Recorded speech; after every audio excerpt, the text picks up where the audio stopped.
Hey guys, it's Chef Tom here. Today we're gonna make some quick pickles. So what are quick pickles? Quick pickles are relatively quicker than making pickles that you would can and sterilize in a water bath or a pressure cooker. These pickles will take about 3 days to be ready. They will sit in the refrigerator during that time. They'll last anywhere from 2 weeks to half a year, depending on the recipe that we're using. Oftentimes when people hear pickles, they think of the cucumber pickles, either dill or sweet pickles. We're not doing cucumbers today. We're gonna utilize some stuff that you might not otherwise think that'd be pickled, and then some other stuff that I'd picked up from the store. Today we're gonna be pickling watermelon rind, baby carrots and radish. I have some jalapenos here and some Fresno peppers. And then I have some sweet bell peppers here. I also have some roasted beets. These are the spices that we'll be using, and then I have an assortment of different vinegar. So we're doing a quick pickle today. That's a pickle that will be immersed in a vinegar, salt, sugar brine and placed in the refrigerator. And typically they'll be ready in about 3 days. Depends on your ratio of the brine and the ingredient. They will typically last anywhere from 2 weeks to half a year, or maybe even longer. There's other ways to pickle things like lactic fermentation, or there's also what most people are used to is the canning method, where you boil the liquid and then you put them in mason jars and you seal them either in a water bath or a pressure cooker. Those pickles last a lot longer. They can sit out at room temperature, but these pickles are different. These are quick pickles that will be refrigerated, ready to eat in like 3 days or so. And they don't last quite as long as the sterilized canned version of pickles, but they still last a long time. So pickling's been around for about 4,000 years. It came out of necessity to preserve ingredients so that you'd have food to eat when maybe the winter months came, or it'd keep people prepared for unexpected events. If you pickle the food when you have it and it's ready, it'll last a lot longer. It's a method of preservation. I used to pickle every other day when working in restaurants, and sometimes we'd use ingredients that we didn't have a use for, or ingredients that were gonna go bad if we didn't use them soon. So that's a good way to maybe like you have something in your fridge that you know is gonna go bad, you know you're not gonna use it. You can use ingredients that you have around your house like vinegars, spices that you might have, salt and sugar, and water. That's basically all you really need. Some ingredients that I'd pickle in a restaurant would be things like chard stems. Usually when you use chard, you use the leafy bit, but don't usually use the stem. So we'd use chard stems, or the little tough parts of the asparagus that you'd break off that you don't use. The really woody pieces of asparagus, you can save those, peel them, and pickle them. Or watermelon rind. Most people just throw away the watermelon rind. And then, I mean, it's good to utilize things that you would normally throw away, like say these carrot tops here. I could throw those in the pickling jar and use those. They kind of have a carroty-like flavor to them. Or you can cut them off and saute them, throw them in some sauteed vegetables, or you can make a chimichurri or a pesto with those. So it's good to utilize things that you would otherwise throw away. It's just being thrifty. Pickles are generally a healthy snack. Like the vegetables that you use contain antioxidants, and when you cook vegetables, oftentimes the antioxidants and the nutrients will weep out of them along with any liquid, but when you pickle, you're keeping those antioxidants and nutrients in with the brine. Drinking pickle brine has also been known to relieve cramps in extreme athletes. I've not actually done that, but sometimes I'll get muscle cramps, and maybe it's something I should try. Or you could be like my little brother growing up. He'd just drink pickle juice out of the jar just as a kid. So like I said, pickling's been around for 4,000 years out of necessity, just preserving ingredients and getting the most longevity out of them. It wasn't until 1809 that people started using the sterilization technique with them, submersing them in boiling water and sealing them. Napoleon actually offered what is equivalent to $250,000 as a reward to somebody that could find a way to preserve pickles even longer so that his armies would have food to eat. Columbus, when he sailed across to the New World, he had pickles on board his ships, and that would help combat scurvy. He needed something that would last for the long journey. All right, so let's get started. Today I'm joined by my lovely assistant, Audrey. Hi guys!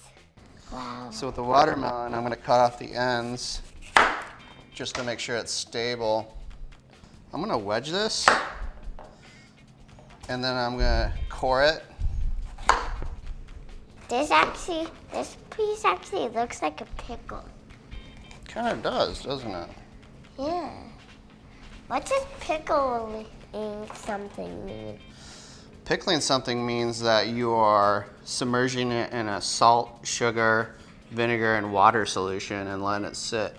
It's a method of preservation. So with the watermelon, I'm gonna leave a 1/4 inch of pink flesh on there just to kind of give it a little sweetness and a little bit of flavor. So with the watermelon rind, we're taking the green part off and leaving basically this, a little bit of pink, a little bit of green.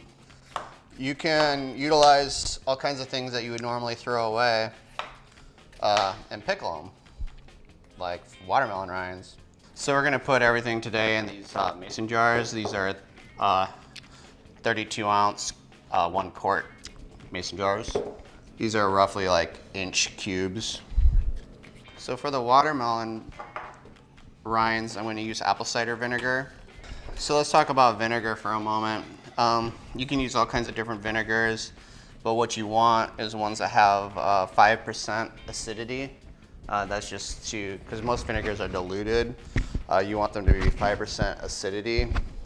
All of these have 5% acidity, except for the rice wine vinegar, which is 4.2%, which is all right. We'll just add a little bit more of the vinegar than water. But you want to make sure that we have the right ratio so that it preserves the food and that you don't have like spoilage.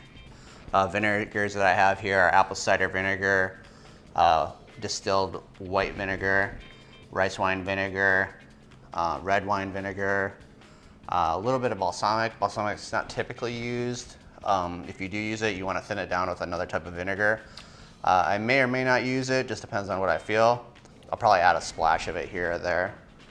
Water, I'm just using straight up tap water. I'm gonna put equal amounts of apple cider vinegar and water, and then an equal amount of sugar also. We're gonna add some cinnamon sticks, a little bit of clove. So when it comes to spices, the different spices I have here, I have clove, I have dill weed, salt of course, turmeric, peppercorns, allspice, cinnamon, coriander, cumin seed, chili flake, parsley. These are all separate herbs, but you can also buy pickling spice, which is a mix of coriander, mustard seed, allspice, ground ginger, chili flake, and maybe some other things. But if you don't want to like have your own herbs, you can just pick up a thing of pickling spice and you're pretty much set. But if you want to like kind of customize or tailor, make your brine, then you can kind of add maybe pickling spice and then add some other things as well. It's all about freedom and creativity when it comes to pickling. As far as the aromatics and spices go, I mean, kind of just play around. So I'm gonna add some lemon slices to the watermelon. Make sure that you wash all your produce thoroughly because you don't want any pesticides to end up in your brines. So yeah, we're gonna add lemon to our watermelon just to kind of give it a little something something. And then the brine, basically, we're gonna put it on the stovetop, bring it to a boil while stirring it so we can dissolve that sugar in there. I'm gonna add a tiny bit of salt to this also. Let's say like 2 teaspoons of salt. I usually don't add as much sugar. I don't like my pickles sweet. I feel like the watermelon could use some sweetness just because it's watermelon. So generally speaking, for the rest of these recipes, I'm gonna follow a basic brine of 1 part water, 1 part vinegar. Then for every cup of liquid, 1 tablespoon of salt and 2 teaspoons of sugar. And that's pretty much a nice, well-rounded pickling brine.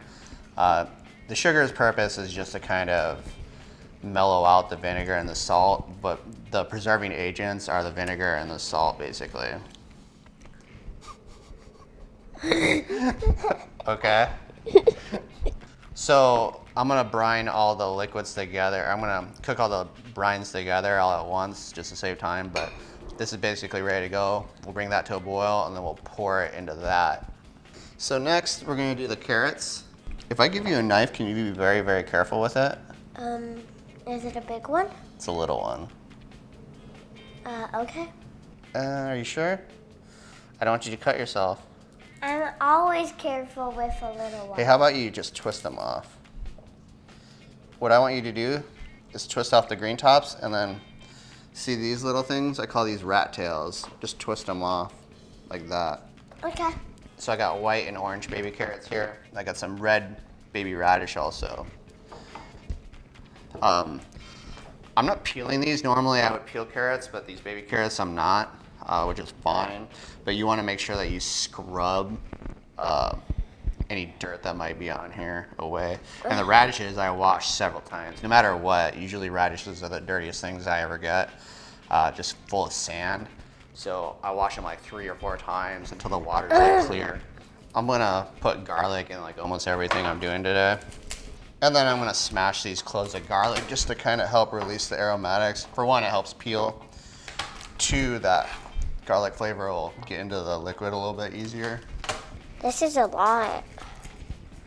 Mm-hmm. My arms are getting tired. Welcome to the working world. We're gonna put the carrots in here and the radish. We're gonna boil it?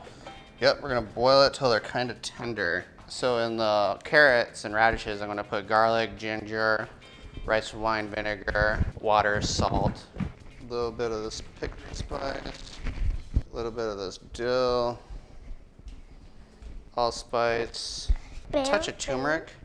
Be very careful with turmeric. It'll stain your stuff. I'm gonna put a little sesame oil in here too. And I'm gonna actually throw this on right now. I'll throw a little chili flake in here. So I pre-cooked these beets, otherwise they take forever to boil in the liquid. So I roasted them off in the oven until I could poke a toothpick through them very easily. These beets are pretty much ready to go. I just need to pour the hot liquid on top of them. So when it comes to pickling vegetables, depends on the thickness and how hard they are. Oftentimes, like with a watermelon, you can just pour the boiling liquid over the top of them. Other times with like the carrots are hard and they're raw, so I'm gonna cook them in the brine liquid until they're just about tender to where I want them to be. They will cook a little bit more after I turn the heat off, and as they sit there a little bit, they'll become a little bit more soft. But say these peppers, I'm gonna slice them very thin. I can pour the boiling liquid over it. But you can like pickle things like, you can super quick pickle like sliced red onions and pour like even room temperature liquid on top of them, and they'll get to the point where they'll be perfectly brined. It's just the amount of crispiness that you want in your pickle. You don't want to let them sit in that heat too long. So if you want them to be crispier, you might not want to slice it super thin. And you want your cuts to be fairly even so that they absorb the same amount of brine over a given period of time. Like if you, say for instance, you have one piece that's super big and then you have one piece that's super small one's gonna be very more acidic and brine than the bigger piece will be. So I got those carrots over here brining. And I had the brine for the watermelon. The brine for the watermelon, I'm just gonna bring up to a boil and then put in the watermelon. Can you try not to be so much of a weirdo, Audrey? I'm not. Okay, so we're gonna do these peppers next. So these ones are sweet peppers here. They're sweet bell peppers. These ones are spicy peppers. So these ones are for the kids and these ones are for the adults. So this brine for the watermelon has come to a boil. I'm just making sure all the sugars are dissolved in there. Okay. So this is very hot. Be very, very careful. Audrey, you might want to step back just a little bit. Okay. But I'm going to split up this cinnamon stick in here. I'll put it in something that I can pour very easily. Now when you do this, you want to make sure everything in there is fully submerged. So you'll pretty much get the brine as close as you can to the top. Wait, who's Brian? The brine, that's what this liquid is called. So I'm gonna put the lids on these. And we're not sealing these like in a water bath or a pressure cooker. We're just sealing them kind of tight by hand.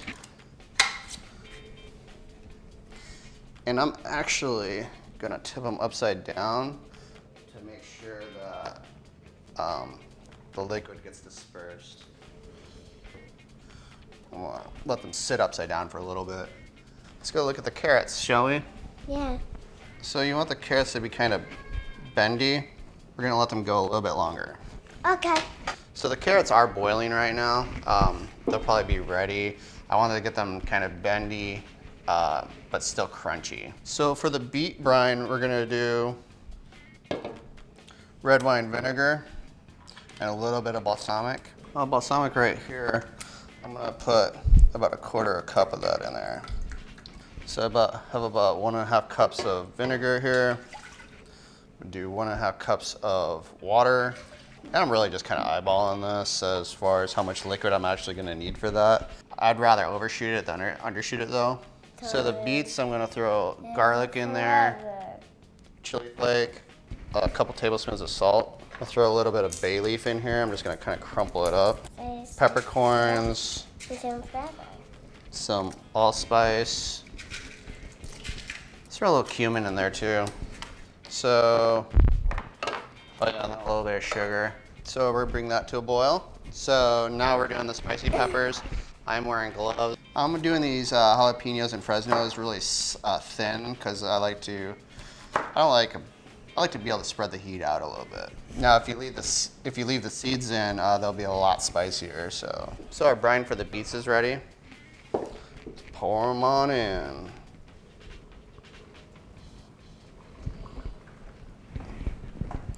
Make sure that they're fully submerged, and put the lid on. Nice and tight. Okay, so our carrots are about ready. So I'm gonna take the carrots out with these tongs, just because you can't really pour it into the thing. I like to use these wide mouth jars just to make it easier to pour the liquid in. But you can use any jars, right? You could. I mean, you want to use glass jars. Plastic jars will maybe leach out toxins into the pickles. If the jar's hot, it might melt the plastic. So make sure they're all kind of shoved down in there. And then we'll pour the rest of this brine. Watch out, this is hot. Okay. So I'm leaving these seeds in so that they'll be pretty spicy. Okay, for some of my last pickle brine here, I'm gonna do the same brine for both pickles because I kind of want them to have the same flavor profile. Just one's gonna be spicy and one's not.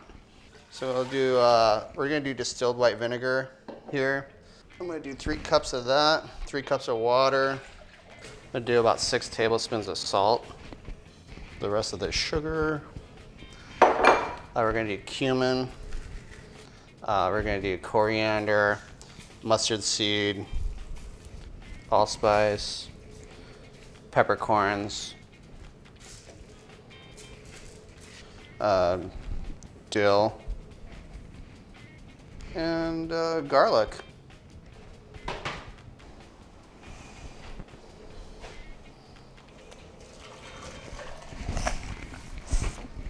A good test to see whether the brine is ready or not, or it's a good ratio of vinegar to water and salt, is if you can get the brine to your mouth without choking or just barely to the point where you're coughing, then you're in a good spot. Yeah, that's good. You'll see all the stuff's floating on the top. I'm gonna pour kind of equally in here, just to make sure I get an equal amount of all those spices.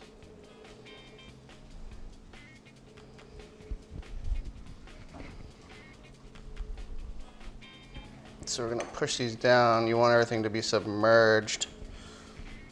We're gonna fill it to the very tippy top brim. My mic is the best mic ever. Because it is so loud. Yeah, hi. It's okay.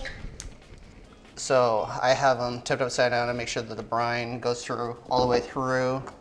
And then I'm gonna put them in the fridge. And in 3 days, we should be able to test them, see how they are. Most of these should be good to go in 3 days. But we'll see you then. I'll see you then. Cool. All right, so welcome back. It's been actually 7 days since we pickled these, so exactly 1 week. I've been tasting them throughout the week, so has my family. And they all turned out pretty well. What do you think, Audrey? Yeah. And now we're gonna show y'all which ones we like by tasting them again.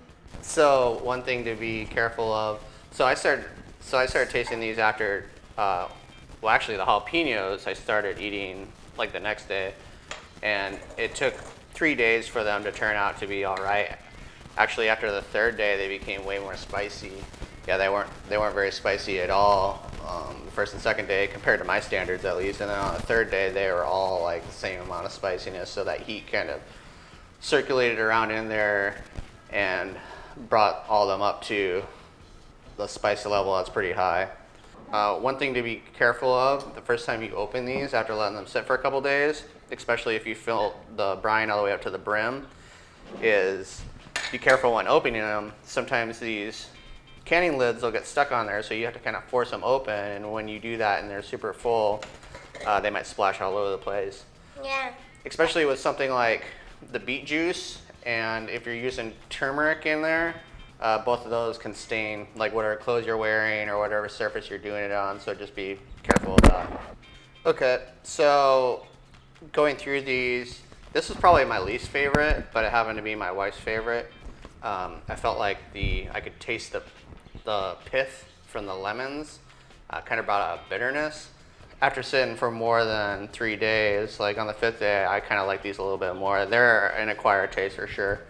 The beets, those are actually one of the favorites out of the bunch by both my son and my daughter. Carrots, they're all right. And then, so we got the sweet peppers and the spicy peppers. I mean, I'll eat spicy jalapenos on, I'll eat pickled jalapenos on almost anything.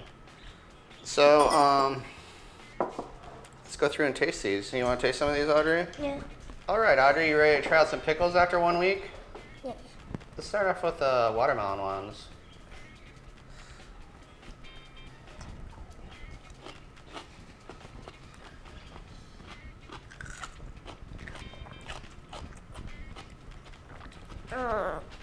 They definitely have a nice crunch to them. For my person, you don't like them? They're not my favorite. I'd say out of all these, they're my least favorite.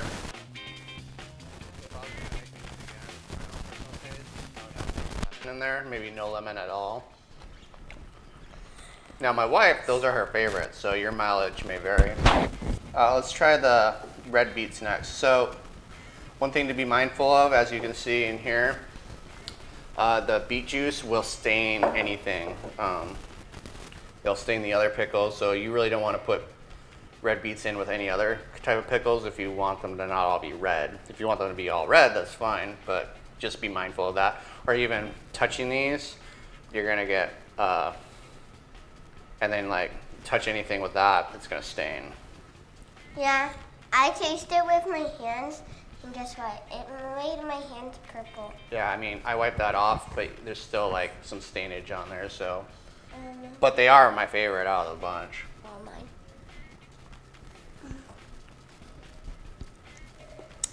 No, I like the beets. Yeah, I like the beets too. They're really good. They're my favorite. Try carrot. See, like here, some of that beet juice is on the red carrots, but that's fine. Okay.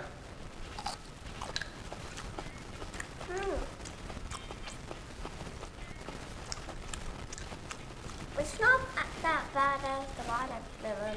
I think this is the radish right here, and this is the carrot.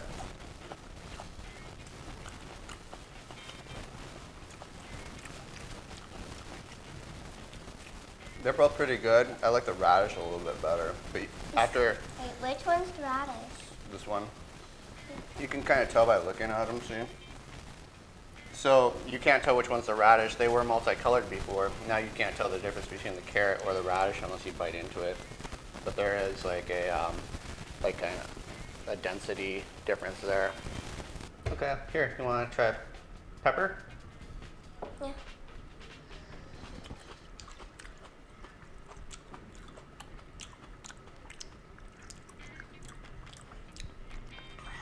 What do you think about that one? You like the sweet peppers? Now I do have cloves of garlic in here that are pretty tasty. Like sometimes I'll just munch on these. Usually I like to let them sit a little bit longer. Like you can have them in the jar, but like, I'll eat them towards the end of the jar. So as far as the spicy peppers go, I have the jalapeno and I have the Fresno. Now, if you leave the seeds in, it's going to be super spicy versus no seeds.